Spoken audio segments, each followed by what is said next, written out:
प्यारे विद्यार्थियों, कल हम लोगों ने ट्रांसफॉर्मेशन शीर्षक के अंतर्गत असर्टिव सेंटेंस को इंट्रोगेटिव सेंटेंस में किस तरह से ट्रांसफॉर्म करते हैं इस विषय में सीखा था।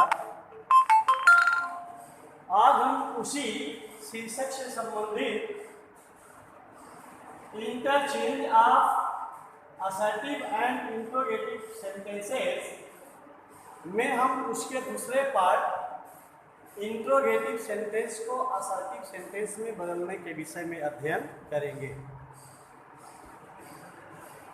प्यारे बच्चों, ट्रांसफॉर्मेशन चैप्टर के अंतर्गत जब किसी भी इंट्रोगेटिव सेंटेंस को असर्टिव सेंटेंस में ट्रांसफॉर्म करना हो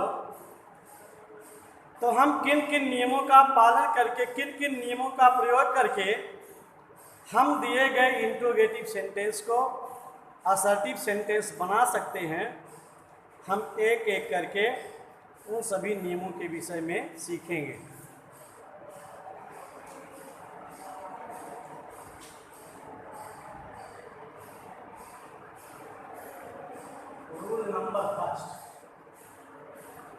rule number first,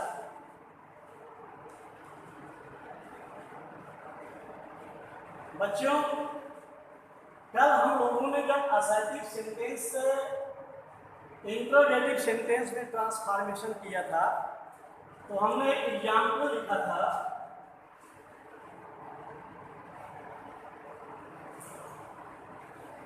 is Ram singing a song. Is Ram singing a song जब हमने असर्टिव को इंट्रोगेटिव सेंटेंस में बदला था, that is an interrogative sentence is Ram singing a song. तो किसी भी इंट्रोगेटिव सेंटेंस को असर्टिव सेंटेंस में बदलने से पहले हम उस इंट्रोगेटिव सेंटेंस के टाइप के विषय में अध्ययन करेंगे कि दिया गया इंट्रोगेटिव सेंटेंस अफर्मेटिव सेंटेंस है या निगेटिव सेंटेंस है। ये दिया गया sentence is Ram singing a song, this is an interrogative sentence but the type of this sentence is affirmative, अर्थात interrogative affirmative sentence.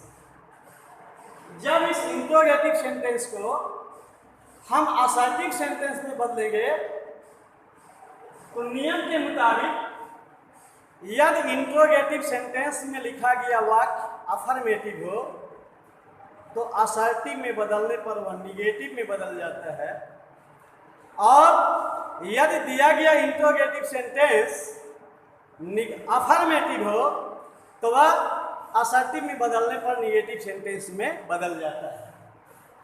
Is Ram singing a song जब हम इस इंट्रोगेटिव सेंटेंस का असर्टिव सेंटेंस में ट्रांसफॉर्मेशन करेंगे तो सर्वप्रथम असर्टिव सेंटेंस में ट्रांसफॉर्मेशन करते समय, जैसा कि असर्टिव सेंटेंस में सर्वप्रथम वाक्य की शुरुआत किसी सब्जेक्ट से किया जाता है, इसलिए इस इंट्रोगेटिव सेंटेंस के सब्जेक्ट को वाक्य में सबसे पहले लिखेंगे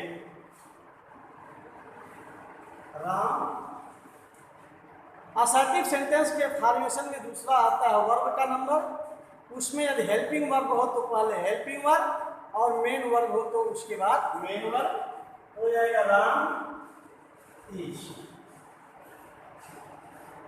मैंने बताया यह दिया गया इंट्रोगेटिव सेंटेंस अफर्मेटिव टाइप है, इसलिए जब असर्टिव सेंटेंस में बदल जाएगा तो निगेटिव हो जाएगा, इसलिए सहारे क्रिया के बाद हम निगेटिव शब्द नॉट का भी प्रयोग करेंगे। हो जाएगा राम इज नॉट, इसके बाद main verb singing a song. जैसा कि हम जानते हैं असर्टिव सेंटेंस के अंत में फुल स्टॉप मार्क का प्रयोग किया जाता है, इसलिए इस इंट्रोगेशन मार्क को हटाकर दिए गए इस असर्टिव सेंटेंस में परिवर्तन जो किया गया है उसके अंत में फुल स्टॉप लगा देते हैं।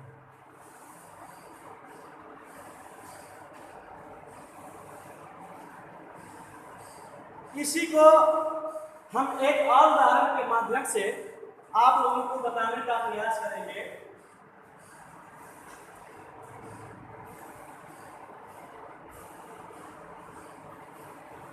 Where the children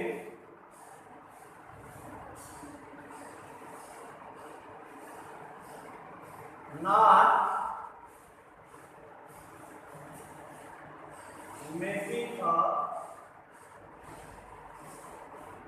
noise.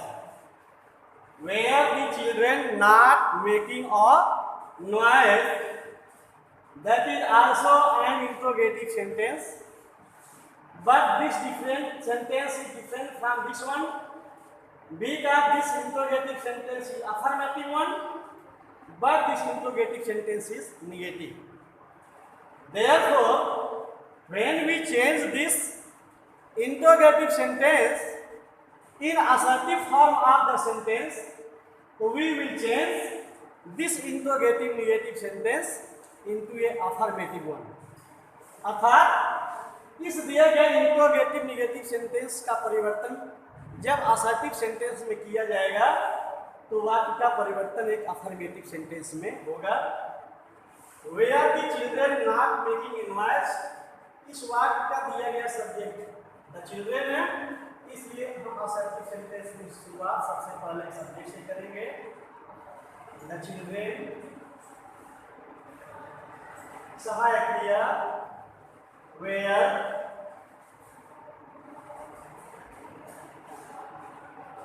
ये नॉट शब्द है असर्टिव में बदल रहा है, इसलिए नॉट शब्द को हटाकर असर्टिव में अफर्मेटिव बनाने के लिए इसको हटा देंगे।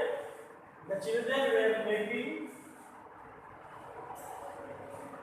अ नॉइज, इस इंट्रोगेशन मार्क को हटाकर असर्टिव सेंटेंस के अंत में फुल स्टॉप चिन्ह का प्रयोग करेंगे।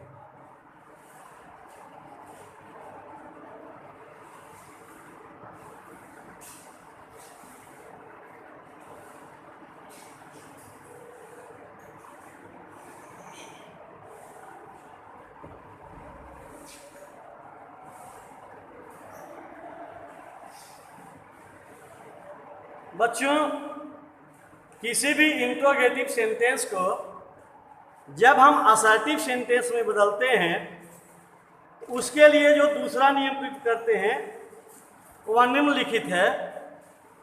यदि इंट्रोगेटिव सेंटेंस में सब्जेक्ट हु लिखा हो तो असर्टिव सेंटेंस में परिवर्तन करते समय हमें इस बात का ध्यान देना होगा या हम इस बात को अच्छी तरह से याद करते हैं कि दिए गए असर्टिव सेंटेंस में हु के साथ यदि किसी सहायक क्रिया के साथ नॉट लगा हो तो हम असर्टिव सेंटेंस में वाक्य की शुरुआत एवरीबॉडी से करते हैं।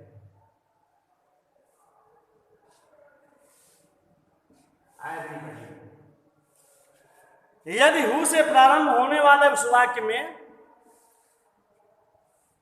किसी भी निगेटिव शब्द का प्रयोग न किया गया हो तो हम दिए गए असर्टिव सेंटेंस की शुरुआत नोबडी, नन अथवा नो वन से करते हैं। याद देना, ध्यान देना है, यदि दिए गए इंट्रोगेटिव सेंटेंस में हु से प्रारंभ होने वाले इंट्रोगेटिव सेंटेंस में किसी सहायक क्रिया के बाद नॉट लिखा हो तो हम असर्टिव सेंटेंस की शुरुआत सब्जेक्ट एवरीबॉडी से करेंगे और यदि निगेटिव शब्द नॉट प्रयोग न हो, कोई निगेटिव शब्द प्रयुक्त न हो तो असर्टिव सेंटेंस की शुरुआत नोबडी, नन अथवा नो वन से करते हैं। फॉर एग्जाम्पल,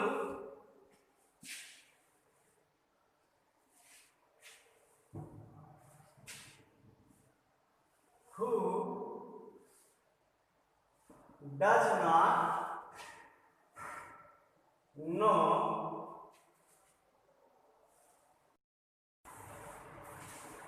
हु से प्रारंभ होने वाले इस इंट्रोगेटिव सेंटेंस को जब हम असर्टिव सेंटेंस में परिवर्तन करेंगे, जैसा कि हम देख रहे हैं इस दिए गए इंट्रोगेटिव सेंटेंस में सहायक क्रिया दर्ज के साथ निगेटिव शब्द नॉट भी प्रयुक्त किया गया है। इसलिए जब हम इस इंट्रोगेटिव सेंटेंस को असर्टिव सेंटेंस में परिवर्तन करेंगे तो असर्टिव सेंटेंस में परिवर्तन अफर्मेटिव सेंटेंस में किया जाएगा। मैंने बताया यदि हु के साथ सहायक क्रिया और नॉट लिखा हो तो असर्टिव सेंटेंस में सब्जेक्ट के स्थान पर एवरीबॉडी क्या लिखा जाता है, everybody.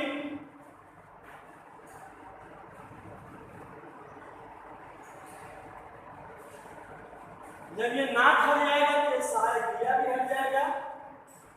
That is helping verb of simple present tense.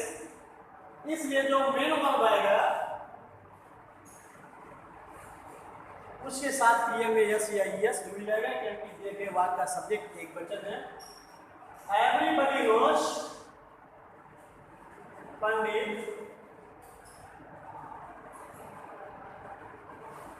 Jawaharlal Nehru. Everybody knows Pandit Jawaharlal Nehru. इसी तरह हम एक दूसरा एग्जाम्पल भी समझेंगे।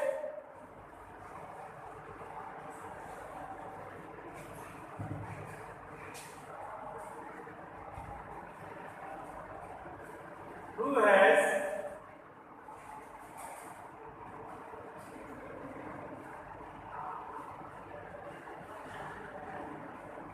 completed the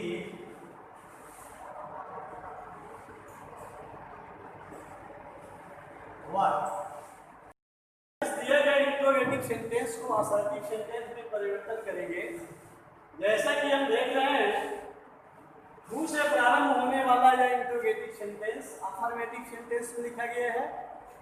इसलिए असर्टिव सेंटेंस में परिवर्तन करने पर सब्जेक्ट हु के स्थान पर असर्टिव सेंटेंस में नोबडी, नो वन अथवा नन का प्रयोग करेंगे।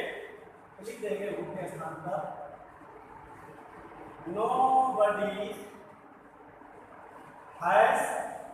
नॉट लगाने की कोई आवश्यकता नहीं है क्योंकि वाक्य में लिखा गया सब्जेक्ट ही अपने आप में निगेटिव है। Nobody has completed his work, अर्थात किसी ने भी अपने कार्य को समाप्त नहीं किया है।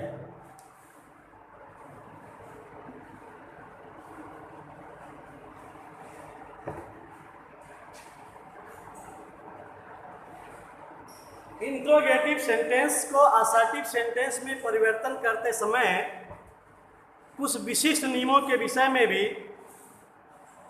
बताया गया है, जिसके विषय में भी हम अध्ययन करेंगे। इस प्रकार के वाक्य इंट्रोगेटिव सेंटेंस में प्राय इस प्रकार से प्रारंभ होते हैं। What if you do not help me. What if you do not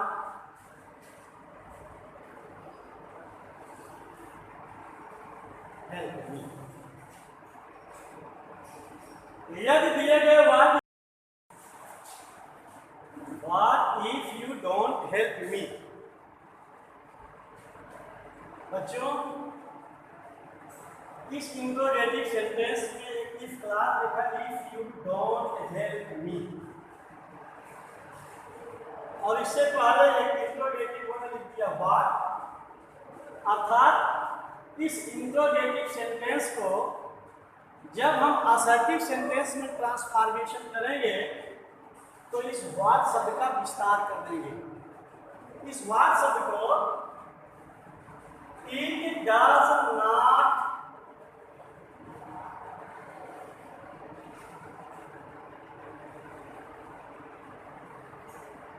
matter या it does not matter much. इस फ्रेज में बदलकर इस सेंटेंस में दिए गए इस क्लास को इसी तरह से उतार कर लिख देंगे। It does not matter much if you don't help me।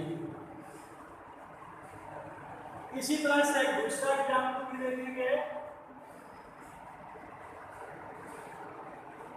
What though we happen to be late?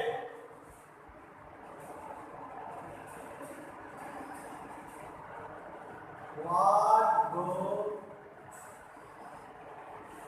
we happen to be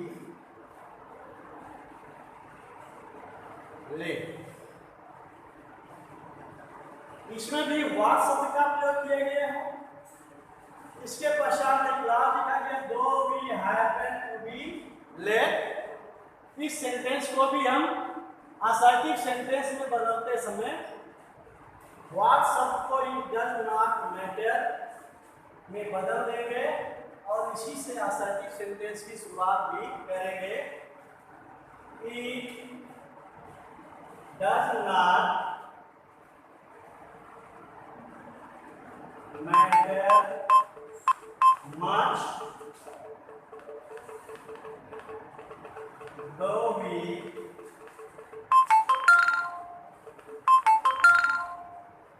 happen to be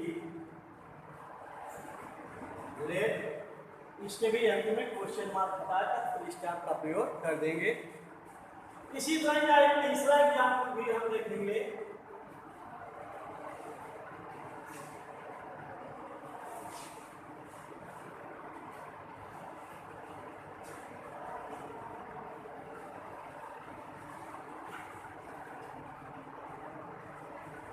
Why waste your time in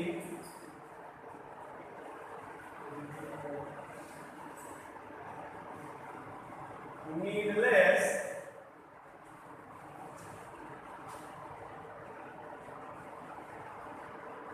details? इस वाक्य की शुरुआत प्रश्न सूचक शब्द वाई से हुआ है। इस तरह के इंट्रोगेटिव सेंटेंसेस को जब असर्टिव सेंटेंस में बदला जाता है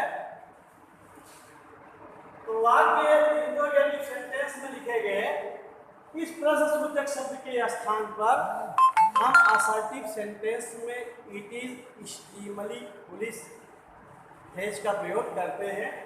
लिखा जाएगा it is extremely foolish.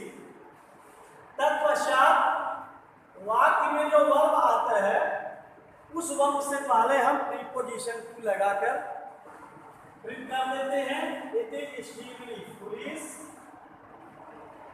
To waste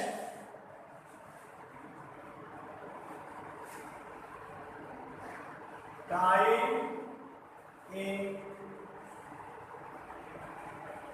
needless details। Y के स्थान एक्सट्रीमली फुलिश वाक्य में दिए गए वर्ब से पहले टू जोड़ देते हैं। इस तरह से यह इंट्रोगेटिव सेंटेंस एक असर्टिव सेंटेंस में बदल जाता है। प्यारे बच्चों, इस तरह से हम अपने एक्सरसाइज बुक में टेक्स्ट बुक में दिए गए एक्सरसाइज नंबर 4A और 4B को अपनी नोटबुक कॉपी में लिख करके अपने अपने संबंधित अध्यापकों के व्हाट्सएप नंबर पर मैसेज सेंड कर देंगे, जिससे संबंधित अध्यापकगण सभी बच्चों की कॉपियों का मूल्यांकन कर सकें। धन्यवाद।